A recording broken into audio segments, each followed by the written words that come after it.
പിന്നെ ഭയങ്കര ബുദ്ധിമാന്മാരാണ്. പുതിയ സാങ്കേതിക വിദ്യ ഉപയോഗിച്ചിട്ടാണ് ചെമ്പുപാളിയിൽ സ്വർണം പൂശി. സാധാരണ ചെമ്പുപാളിയിൽ സ്വർണം പൂശിയ സ്വർണം എടുക്കാൻ പറ്റില്ല. പക്ഷെ ഈ പുതിയ സാങ്കേതിക വിദ്യയുടെ പ്രത്യേകത, ചെമ്പുപാളിയിൽ പൂശിയ സ്വർണം വേണമെങ്കിൽ പിന്നീട് വേർതിരിച്ചെടുക്കാം.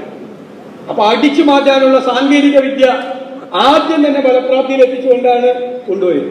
ഇവിടെ നിന്ന് പൂശാൻ പോയപ്പോ സ്വർണം ഉണ്ടായിരുന്നു, പക്ഷെ അവിടെ എത്തിയപ്പോ ചെമ്പുപാളി മാത്രമേ ഉള്ളൂ. മദ്രാസിൽ എത്തിയപ്പോ 40 ദിവസം കഴിഞ്ഞിട്ടാണ് ഈ പാളി അവിടെ ചെന്നൈയിൽ എത്തിയതെന്ന് ഹൈക്കോടതി പറഞ്ഞിരിക്കുക. 40 ദിവസം എവിടെയായിരുന്നു? ദ്വാരപാലക ശില്പവും പീഠവും അവിടുത്തെ കവാടവും വാതിലും കട്ടളയും എല്ലാം എവിടെയായിരുന്നു? ആർക്കും അറിയില്ല. എവിടെ പോയെന്ന് അറിയില്ല. അപ്പൊ ഒരു സ്പോൺസറാണ് കുഴപ്പമെന്ന് പറയുന്നത്. ഇത് 2019 നടന്ന സംഭവമാണ്. 2022 സ്വർണത്തിന്റെ കളവ് കണ്ടുപിടിച്ചു. ദേവസ്വം വിജിലൻസ് മൂടിവെച്ചു.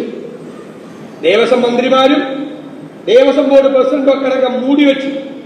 എന്നിട്ട് അന്ന് കട്ടു എന്ന് പറയുന്ന അതേ ആളെ വിളിച്ച് ഇപ്പൊ വീണ്ടും പൂശാൻ വേണ്ടി കൊടുത്തിരിക്കുക. അയാൾ തന്നെ വീണ്ടും കൊണ്ടുവരിക പൂശാൻ. അപ്പൊ 30 കിലോ സ്വർണത്തിൽ എത്രമാത്രം അടിച്ചു മാറ്റിയെന്ന് ഇനിയും കണ്ടുപിടിക്കേണ്ടതുണ്ട് അയ്യപ്പന്റെ സ്വർണം. പക്ഷെ സർക്കാരിന് ഞാൻ പറഞ്ഞത് നന്ദിയുണ്ട്. കാരണം അയ്യപ്പ വിഗ്രഹം അടിച്ചു മാറ്റിയില്ലല്ലോ. ഈ ദേവസ്വം ബോർഡുകാർ സൂക്ഷിക്കണം. കുറച്ചുകൂടി മാസം ബാക്കിയുണ്ട് അധികാരത്തിൽ. അതിന്റെ ഇടയിൽ അയ്യപ്പ വിഗ്രഹം മോഷ്ടിക്കരുത് എന്നാണ് ഞങ്ങളുടെ വിനയപൂർവമായ അപേക്ഷ. അതെങ്കിലും അവിടെ വെക്കണം.